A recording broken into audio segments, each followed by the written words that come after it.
Good morning and welcome back to World Talks. As promised, we're going to discuss Bulgaria. Bulgaria's centre-right GERB party is in the lead after a parliamentary election on Sunday, according to the exit polls. However, it has fallen short of a majority that would put an end to the country's political instability. To discuss the outcome of the vote, I am joined here this morning by Ruslan Stefanov, Programme Director, Centre for the Study of Democracy. Good morning, sir. Good morning. Thank you for joining us. So let me start with asking you, why did GERB resonate with voters despite this political instability and low political confidence? Well, I think they were the ones that were providing clear perspective and very practical talks, and they essentially resonated mostly with their base. So I think they returned to they were the ones who rallied their base most strongly. But at the same time, this did not result in a decisive outcome of the elections. Actually, it looks like by the latest results, we're going to have a 9-party parliament, which is the most parties we've ever had in parliament, which in itself decreases the chances of a new government formation. Right, so instead of getting better, it seems to be getting worse. We do have preliminary results at this point. When can we expect final ones? Well, it's almost final. The Central Election Commission is already at 94%, and they say that there is only one party that might fall out, but it seems like we're going to have 9 parties. So by noon today, I think they will have close to 100%, or it will be like 99 point something. So what we certainly see is a clear victory for GERB. But again, this is very indecisive. They're unlikely to they will not get more places in parliament than last time. And looking at the divisions within the parliament, it seems that very unlikely, and this is what actually the leader of GERB yesterday mentioned, that if all 9 parties get in, it's very unlikely that a new government is going to form. So we will probably see what we've already had. I mean, some sort of a caretaker government that will be mostly controlled by GERB, but they will have to concede to other parties, and the instability in terms of institutional renewal in the judiciary and in the regulatory bodies will most likely persist. Right. So, I mean, I guess merits 2 questions. One, I wanted to know what are some of the possible coalitions. I mean, so I'll take the numbers that we have for now. As you said, they're almost final. Almost 27% for GERB, and then we have 15% for the revival. No, 15% for the We Continue the Change, and almost 13% for revival. So my question is, what coalitions are possible? And if none of them will work, will we have another vote? Well, mathematically, you need to have at least 3 parties, including the first and the second one. So the most stable coalition will be between the first GERB and the second We Continue to Change Democratic Bulgaria. And clearly, these parties don't like each other. They accuse each other of corruption and mafia-style ruling and so on and so forth. So that's why unless these two come together, it's highly unlikely that it will have to be 4-party coalition. So what I'm saying is it's highly unlikely that we'll see something like that forming.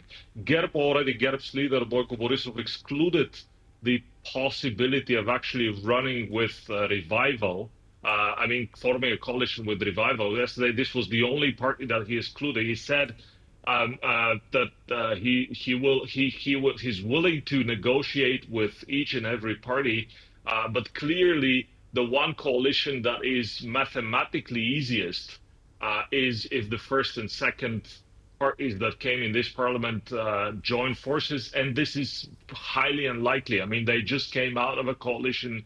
It's very difficult that they will come closer again. But again, it's politics. So we'll see what happens in the next week or so.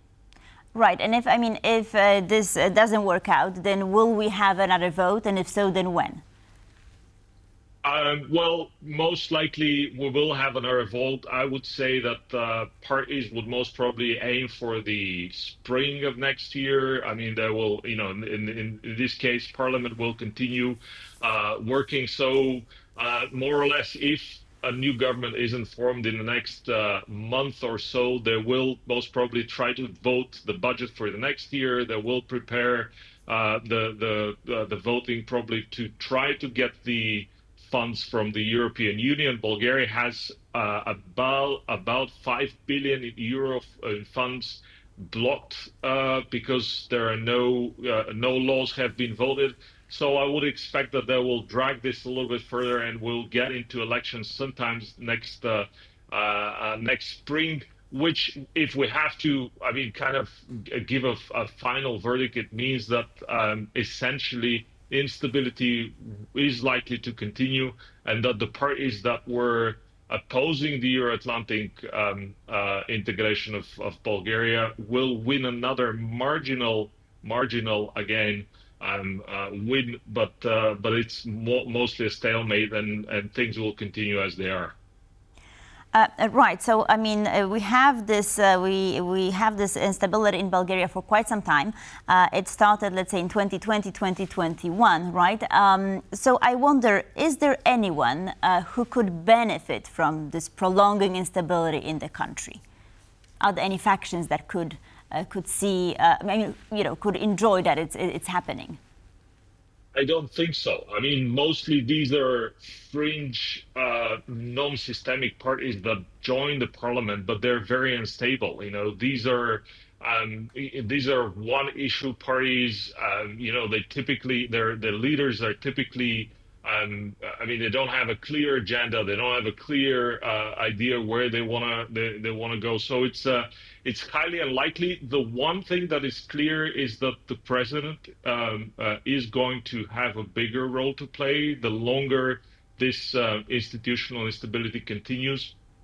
So for sure, we'll also see Bulgaria less decisive in terms of its support for Ukraine. Let's say if we're looking at the big geopolitical issues, I think Bulgaria will continue its support for Ukraine, but it will be less vocal. I mean, it will definitely be more subdued, and they will try to pay more tribute to the president, who remains the most popular political figure in the country.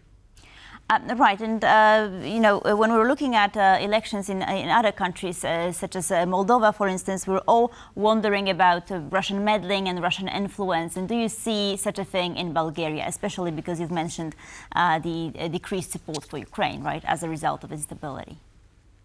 It's very clear. Well, it's clear that Russia is one of the winners of this continuing instability, and also one of the perpetrators of this instability. You can't blame them.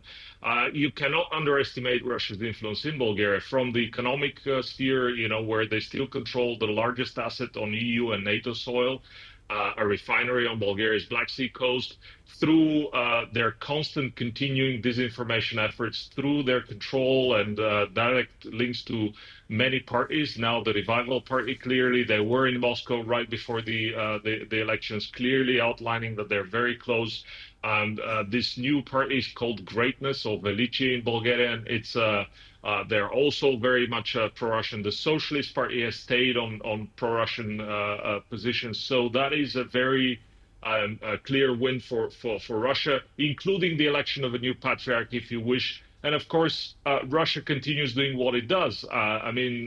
Threatening Bulgaria constantly. It was mentioned a couple of times as a nuclear target for Russia. So this is something that scares the population away and into kind of expecting, to play into Russia's hands. So I would say this is one of the negative results of this continuing instability. And of course, I would say Bulgaria will continue to be a major target also by countries that are seen as kind of like North Macedonia or Serbia or Hungary, that are also supporting with their policies, willingly or unwillingly, Russian narratives. Right, and you've mentioned, of course, revival, and I just sort of wanted to take a quick look at the party's rise to prominence, right? I was wondering what kind of electorate, I mean, who supports them, and sort of what messages are they, sort of using to gain this support in the society? Well, the party uses the if you think of Viktor Orban's messages, these are the kind of messages that Vucic's messages, the neighboring Serbia. These are the kind of messages the party rolls out. They for the second election, they're now a national party. They used to be a regional Northeast Bulgaria focus party with the economic base there, but they're now a national party. But for one thing, it's sure that they have reached their ceiling. They're now seen by the population as part of the status quo.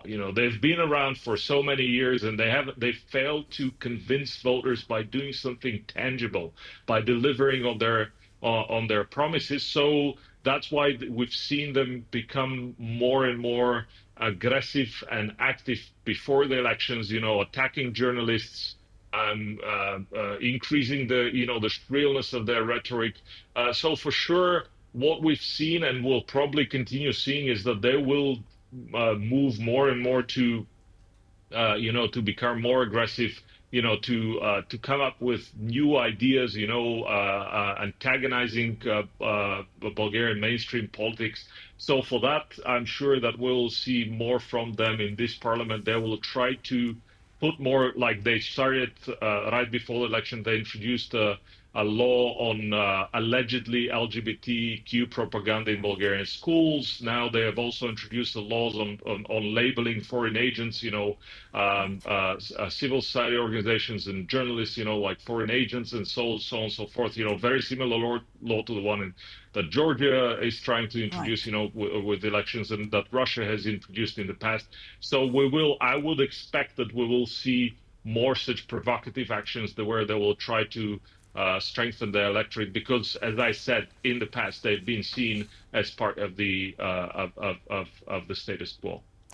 Ruslan, one last question, and I'll ask you for a brief answer. So, going back to 2020 and to the protests, it led to the overthrowing of the government of Boyko Borisov, right? And now he's again a very prominent figure in the country's on the country's political scene.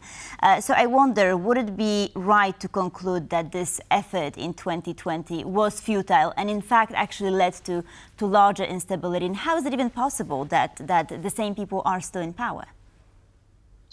Well, it clearly did not succeed long term. Borisov is out of the freezer. He's clearly, again, the most popular among the parties in parliament. He's been able to convince his international partners. I mean, he's indispensable to our EU and US partners right now. And I think they very openly acknowledge that. I mean, if you look at his close relationship with the new old Commission President von der Leyen, that's very clear. And I wouldn't say that these protests didn't result in nothing. I would say, of course, it was not a revolution, but it was at least an evolution. We still the prosecutor general stepped down. We had a reform of the anti-corruption agency. Again, I think it just means that Bulgarian society is away from kind of revolutionary changes. I mean, more or less what we've seen in Slovakia, for example, the same thing is seen here.